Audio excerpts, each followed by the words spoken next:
don't know how it started, but I do know how it ended. I was never supposed to get involved. I should have stayed out. I should have just left things alone. But like most things in life, curiosity got the better of me. I've always been into true crime. I know, it sounds pretty typical, but I always found myself fascinated by how the human mind works in such twisted ways. I spent hours reading forums, watching documentaries, and listening to podcasts about unsolved mysteries, serial killers, and strange disappearances.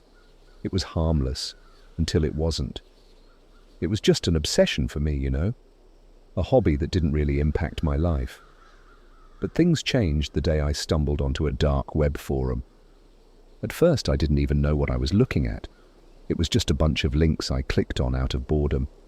I had no idea where it was leading me. The dark web isn't like the normal internet. You can't just use Google to find stuff. It's all hidden, encrypted, and you need specific software to even access it. I had heard about it from people online and was curious, so I downloaded Tor, made my way through some shady forums, and found myself in a whole new world. One of the threads I clicked on was titled, "Tracking the Unsolved." It wasn't even one of the bigger threads, just a small group of people discussing cold cases, giving out leads, and sharing information. But as I scrolled through the posts, something felt off. There was this one user, No More Hiding, who posted a link. The title of the post was simple, "Want to see what a real killer looks like?" I didn't think anything of it at first. I clicked on the link out of morbid curiosity, expecting something fake or just a clickbait type of post, but it wasn't fake. The video loaded, and what I saw made me want to immediately shut everything down. But I didn't. I couldn't. The video was grainy at first, but I could tell it was real. It was filmed from a hidden camera in a dimly lit room, and the subject was a man. He looked like he was in his 30s, average build, but his eyes were what stood out to me. They weren't just cold, they were empty, like there was nothing behind them. He was sitting in a chair, shackled at his wrists, with a blank expression on his face. Then the door opened, and a woman walked in. She was in her 20s, dirty blonde hair, dressed in a ragged, torn-up dress. She looked terrified. I couldn't make sense of it at first. I didn't know if it was staged or not, but my gut told me it wasn't. She was crying, begging for her life, and then it hit me. The guy sitting in the chair wasn't tied up. He was playing a game, a sick one. The camera zoomed in, and I saw the scars on the woman's face, scratches, burns and cuts that were too clean to be accidental. The man in the chair didn't speak. He didn't have to. The silence was worse than anything he could have said. That was when I started to realize the truth. This wasn't a movie. It wasn't some twisted prank. This was real, and it was happening right now. The woman started begging him again, and then he just smiled. It was the kind of smile that made my skin crawl, like he was enjoying it. He didn't say a word, but he pulled something from his pocket. It was a knife. It was sharp, and the way it glinted in the low light made me feel sick to my stomach. I watched in horror as he slowly approached her, the blade in his hand. I could hear her sobbing, but I couldn't look away. The man pressed the knife to her neck and made a slow, deliberate cut. The blood poured out in thick streams, soaking the woman's clothes, her body jerking in response. But still, she didn't scream. She just let out this soft whimper, and it broke me. It wasn't just the violence, it was the fact that she seemed to accept it, like she had already given up. I was paralyzed, watching this unfold in front of me, unable to turn away. I told myself that I should leave the page, close the laptop, and forget everything. But something stopped me, something I can't even explain. I wanted to know who this was, what was going on, and why this was happening. The more I watched, the more I became obsessed. I didn't realize how far I'd gone until I started digging into the details. I scrolled through the threads on the forum, reading everything I could about this No More Hiding person. It was like a dark rabbit hole I couldn't escape from. Each post I read made my stomach churn more, but I couldn't stop. I had to know. It wasn't long before I figured out that no more hiding wasn't just some random poster on a forum. This guy, he was the killer. He had been posting videos, evidence and details about his work for years, and I was the idiot who just stumbled upon it. As I dug deeper, I found more videos, more footage of victims, more cases that had been ignored by the authorities. This guy had been operating in the shadows for so long, and the more I found, the more I realized I was getting too close. The posts became more personal. He started to reference things I'd said in my own comments on the forum. At first, I thought it was just a coincidence. But then, the messages began to change. They started getting more direct. One post said, "You're close, but not close enough. Keep digging, detective." I froze. My heart slammed in my chest. I never thought he was talking to me. I thought it was just some messed up game, but I couldn't deny it anymore. He knew I was watching. He knew I was investigating him, and he was watching me right back. The realization hit me like a punch to the gut. I had no idea who this guy was or where he was, but he knew who I was. He knew everything, and the worst part, he knew where I was. I don't know how long it's been since I first stumbled onto that damn forum, but things have gotten worse. Every time I turn around, I feel like someone is watching me. I know it's him. I know he's out there. Now I can't even walk down the street without looking over my shoulder. Every car that passes by feels like it's following me. Every knock on my door makes my heart race. I've changed my routine. I've stopped posting on the forums, but it doesn't matter. He's found me, and he's not letting me go. I don't know what happens next. I don't know how this ends. But I know one thing. I fucked up. I let my curiosity get the best of me, and now I'm paying for it. If you're reading this and you think it's just some story, trust me, it's not. The dark web is real, the monsters are real, and sometimes they find you when you least expect it. I had a couple of days after my last post, a brief window of normality, if you can even call it that. I guess I was trying to convince myself that I was overreacting, that maybe I was just paranoid. The rational part of my brain kept telling me to let it go, delete everything, close the laptop, stop checking my email.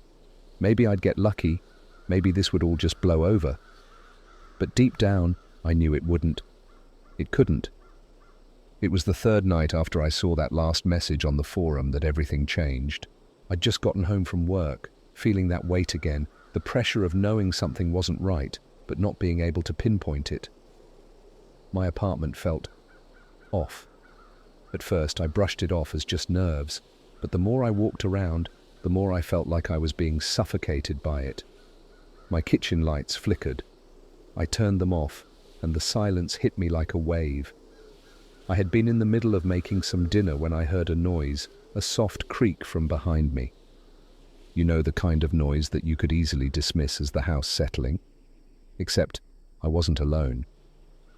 I had lived in that apartment for a year, and nothing had ever sounded like that before. It was like someone had just stepped onto the creaky part of the floor right behind me. I froze. I didn't breathe. The seconds dragged on like hours. I don't know why, but I checked my phone. It was a habit, something I did without thinking. A new email. The subject line was just my name. No title, nothing else. It wasn't a coincidence.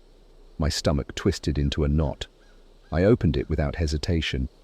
"I know where you are." That was it. No signature, no explanation, just that sentence. My heart slammed in my chest.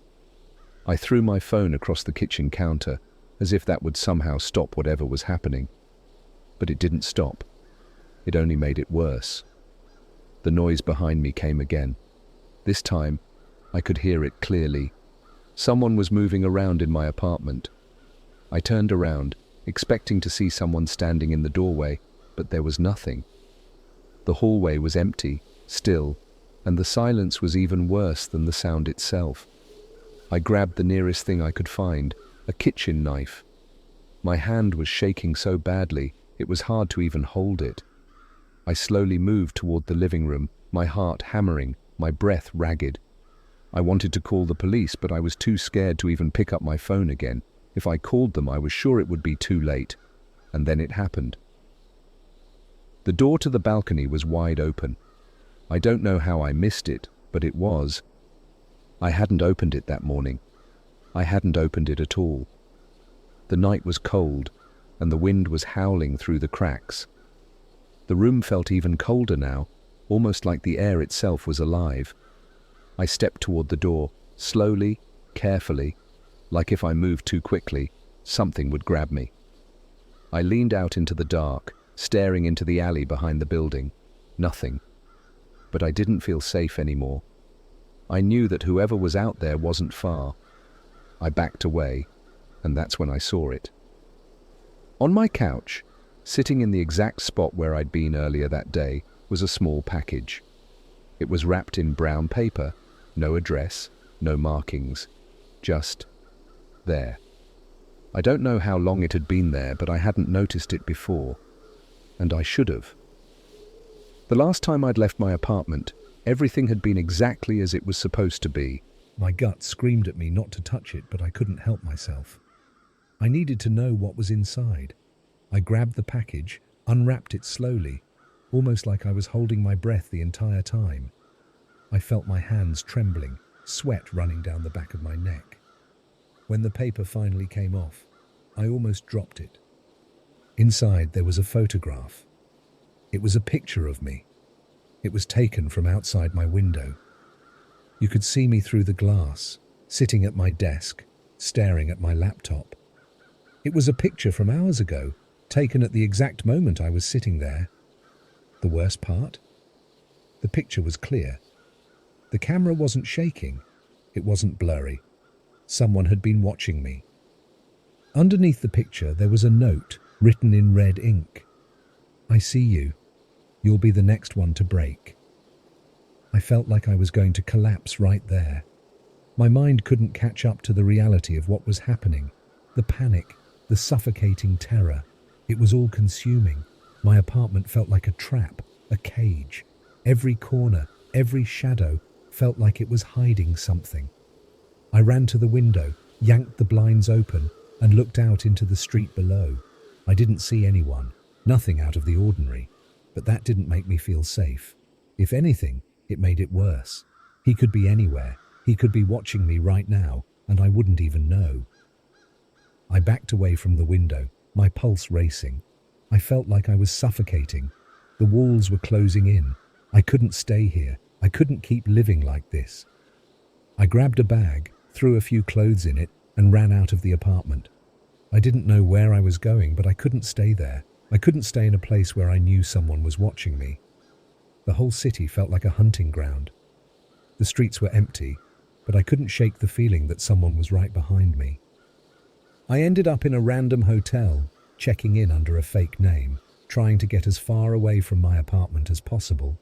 I couldn't let my guard down. I didn't even feel safe going to sleep. I spent hours on the hotel's crappy old laptop, trying to find anything that could help me understand who this person was, who he was. There was no way to trace him, no way to find out where he was, how he was getting all this information about me. It didn't make sense. That's when I went back to the forum. I had to. I read through the latest posts, hoping to find something, anything that would help. There was a new thread. You're doing well. You're getting close. The post had my name in it. I didn't know what to do. I didn't know how to stop him. I didn't know if I even could. He knew everything about me. I knew it now. I was just a piece in his sick game. And I was about to learn that he wasn't playing by any rules. I thought the worst had already happened, but I was wrong. This wasn't the worst. It was only the beginning. I couldn't shake the feeling that he was right behind me. Everywhere I went, it felt like his eyes were on me, even though I knew I hadn't seen him. I thought getting out of my apartment would help, that maybe, if I just moved far enough away, I'd be safe. But that was a stupid thought. The moment I left that hotel room, it was like the whole world became a maze. Every corner was a new place for him to watch me, every street a new path for him to track my movements. I couldn't relax. Every time I stepped into a new place, every time I sat down, I had the urge to check my phone, my email, my surroundings. I wasn't just scared anymore, I was frantic. I could feel my mind starting to unravel. I started moving around the city, bouncing from place to place. I stayed in a different hotel every night, but no matter where I went, the fear stayed with me. It was like I could hear his breath behind me every time I stepped out onto the street. I kept checking over my shoulder, looking for a glimpse of something, anything, that might give me a clue as to where he was. And then, it happened. It was early morning. The sun hadn't even risen yet, and I was walking down an alleyway between two buildings. My mind was racing, thinking about my next move, about how to get away from this nightmare. I didn't even notice the figure ahead of me until I was nearly on top of him. He was standing there, just barely visible in the dim light. At first, I thought it was some homeless guy, some random person trying to get a little rest. But the closer I got, the more I saw.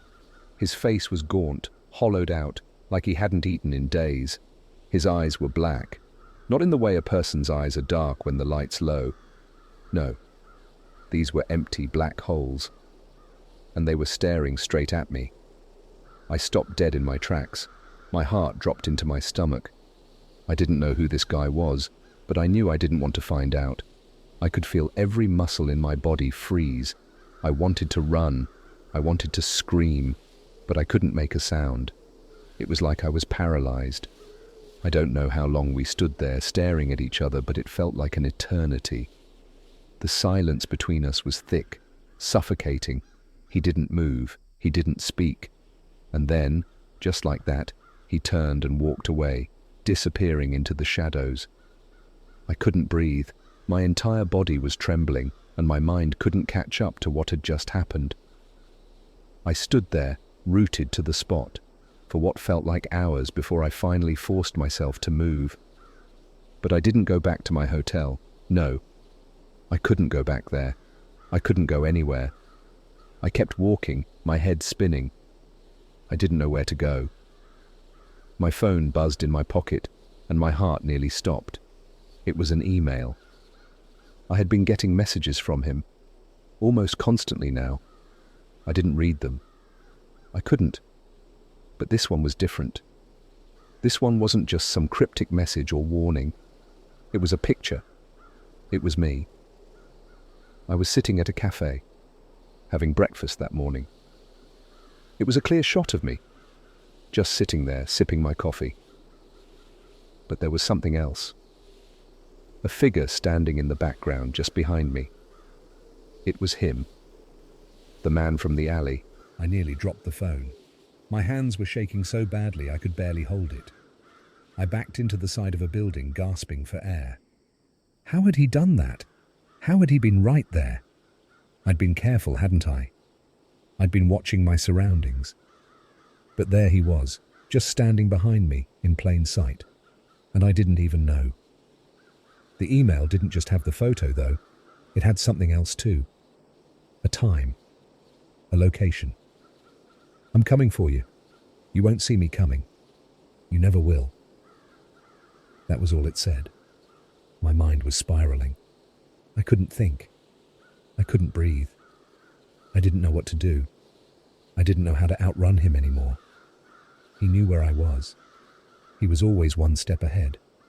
I couldn't stay in the city any longer. I needed to leave. I needed to get far away, somewhere he couldn't find me. But that thought was just as ridiculous as thinking I could outrun the truth. He already had me. I checked out of the hotel that morning and started driving. I had no destination. I just wanted to get as far away from the city as possible. I thought if I kept moving, if I kept changing direction, I could lose him. I drove for hours, taking random roads, no real plan, just a desperate attempt to escape. But I never lost him. By the time I pulled over at a gas station, exhausted, half crazy, I was already in panic mode. I couldn't relax, couldn't stop looking around. I kept checking my rearview mirror, scanning the lot behind me. I didn't know what I was looking for, but I had to look. I had to be sure. That's when I saw it. A car, a black sedan, parked at the far end of the lot. The windows were tinted, but I could make out the shape of a person inside. They weren't moving. They were just sitting there. I didn't even think. I just ran. I jumped into my car, started the engine, and peeled out of there. My heart was pounding, my mind racing. I couldn't see the sedan anymore, but I didn't care. I didn't slow down. I didn't stop until I was hours away from that gas station, but the fear, the panic, it never left me. I'm not safe. I'm never going to be safe. Every time I close my eyes, I see that black car. Every time I hear footsteps, I look over my shoulder. He's out there, somewhere, watching, waiting, and I don't know how much longer I can keep running. I'm starting to lose track of time. It feels like weeks, maybe months, have passed since I first stumbled into this nightmare. I'm not sure anymore. The days are just a blur of moving from place to place, trying to keep one step ahead of a man who seems to know everything about me. I can't trust anyone. I can't even trust myself at this point. My mind is shot. I haven't stopped running since the gas station. Every time I think I've outrun him, I see something, hear something that tells me he's still out there. Every time I find a new place to stay, a new city to hide in, I feel like it's just a matter of time before he shows up. The worst part is that I've become obsessed with finding him. I know that's dangerous. I know I should be doing everything in my power to just stay under the radar, but I can't. I can't stop. I can't let him win. I need to understand how he's doing this, how he's always one step ahead of me. Every time I get close to figuring something out, it's like the ground shifts beneath me. It started with the emails. At first I thought they were random, that maybe it was just some twisted game he was playing, but then they started to change. The messages became more personal, more direct. He wasn't just stalking me anymore, he was toying with me. He was playing a game, and I was the prize. One morning, I woke up in a motel room I'd rented for the night, the usual paranoia keeping me from sleeping. I was too scared to leave the room for a few hours, just sitting in bed, staring at the door, listening to every noise, every creak from the walls. I kept checking my phone for any new messages, my eyes darting between the screen and the window. I was convinced he was going to show up at any moment. Then, my phone buzzed. A message from him. "I'm watching you sleep." I nearly threw my phone across the room. My body froze. I couldn't breathe. My eyes scanned the room, the shadows in the corners, but everything was still. I couldn't hear anything. I don't know how I did it, but I got out of bed, grabbed my things, and ran. I didn't even check out of the motel. I didn't care. I just needed to leave, to get away from that feeling. That day, I went to a local cafe to try and pull myself together. I sat down at a corner table, trying to blend in. It was a new town, a place I thought he couldn't find me, but I couldn't shake the feeling that he was there, watching me, just out of sight. I started to drink my coffee, trying to calm my shaking hands when I looked up. Across the room, sitting by the window, was a man. He was wearing dark sunglasses, even though it wasn't bright out, and his face was mostly hidden behind a newspaper. I couldn't make out his features, but something about him made my stomach twist. He was staring at me. I could feel it. I could feel his eyes drilling into me, even through the glasses. My heart rate spiked. I stood up too quickly and nearly knocked my chair over. I couldn't think. I just bolted out the door and ran down the street, my feet pounding against the pavement. I looked over my shoulder.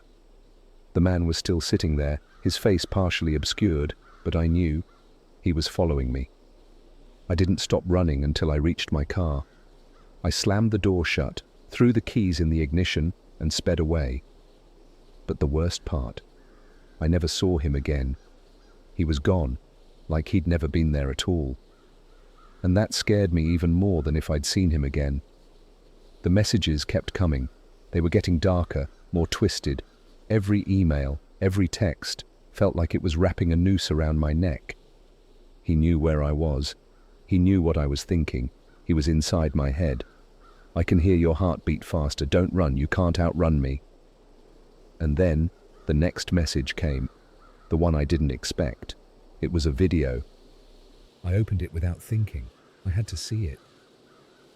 My eyes locked on the screen as the video played. It was filmed from a dark hallway. The camera was shaky, like whoever was holding it was moving slowly, deliberately. The image shifted slightly as it came into focus, and there I was. It was me. The video was taken in the hotel room I had been staying in 2 nights ago, the same room where I'd felt him watching me. The camera zoomed in on the bed where I had slept, the blanket half rolled back. My bag was on the floor next to the bed. My clothes were scattered around the room. The footage lingered for a moment. Then, the camera panned to the window, and standing there, pressed against the glass, was the figure. The same man. The man with the black, empty eyes. But here's the thing. In the video, his face wasn't just a shadow anymore. He was smiling. I don't know how long I stared at the screen. The sick grin on his face felt like it was burning into my skull. It wasn't just his smile.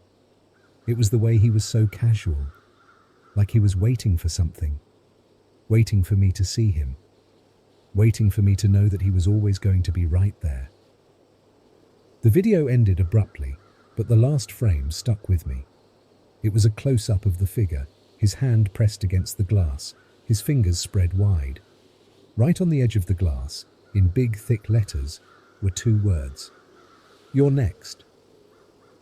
I deleted the video as fast as I could, but the words were still burned into my brain.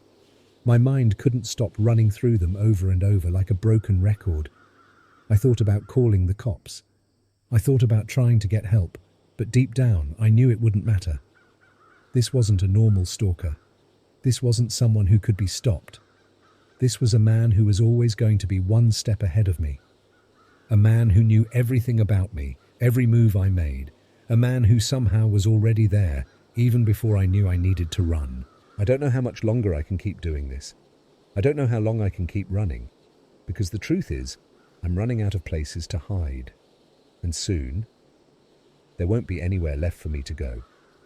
I've hit a point where I can barely distinguish between what's real and what's in my head anymore. My heart races constantly, my stomach is always in knots, and I'm starting to lose track of time. The only thing that feels real is the fear, the overwhelming certainty that he's still out there, watching, waiting. I can feel it in my bones. I can't escape it. I thought I'd done everything right. I moved from place to place, never staying in one spot for more than a couple of days. I kept my phone on airplane mode, changed my email address, even used burner phones. But none of that worked. He always found me. The worst part is I think he's always known where I was. He's always been watching. Every move, every decision, every second. I can't even remember the last time I actually felt safe. The last time I had a full night's sleep without waking up in a cold sweat. But that's not what scares me the most. What terrifies me is that I'm starting to think I don't need to run anymore because he's already won. The last time I saw him, it wasn't in some dark alley or hotel room. It wasn't on a screen in a video or a photo that he sent me. No. The last time I saw him was in the mirror. I was sitting in a dingy diner somewhere on the outskirts of a town I don't even remember the name of. I wasn't eating. I wasn't doing anything but staring at my reflection, trying to convince myself I wasn't losing my mind. The place was empty except for me and the waitress, who kept giving me strange looks, but I didn't care. I didn't have the energy to care about anything anymore. Then, it happened. I looked up into the dirty glass of the diner's mirror, and for a split second, I saw him standing behind me, just like the others. His face was in the reflection, eyes black as night, mouth twisted into that sick smile I'd seen so many times before. But here's the thing, he wasn't just standing there, he was moving, slowly, and he wasn't in the mirror, he was behind me, in the diner, right there. I snapped my head around, but no one was there. My breath caught in my throat as I whipped my head back to the mirror, expecting him to be gone. But he was still there. His eyes locked with mine. It was like he was inside the glass, inside my head, staring directly into my soul. I jumped up, knocking over my coffee cup, spilling it all over the table. The waitress rushed over, asking if I was all right, but I couldn't even hear her. I ran out of the diner without another word, heart pounding, skin crawling. I thought that was the breaking point, but it wasn't. It only got worse. That night I couldn't escape the image of his face in the mirror. It was burned into my mind, more real than anything else. Every time I closed my eyes, I saw him. Every time I looked at a reflective surface, I feared I'd see that same twisted grin staring back at me. I couldn't stand it anymore. I had to find out who he was. I had to know what the hell was going on. I needed answers. I went back to the forum. No more hiding. That name. It was like a key that had been planted in my brain all along.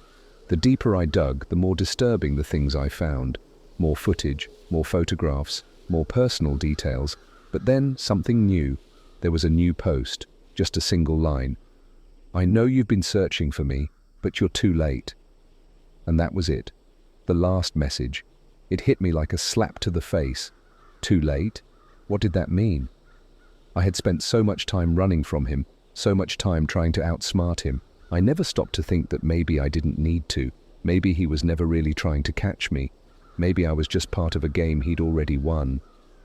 I realized too late that all the fear, all the running, all the messages and videos were never about me surviving.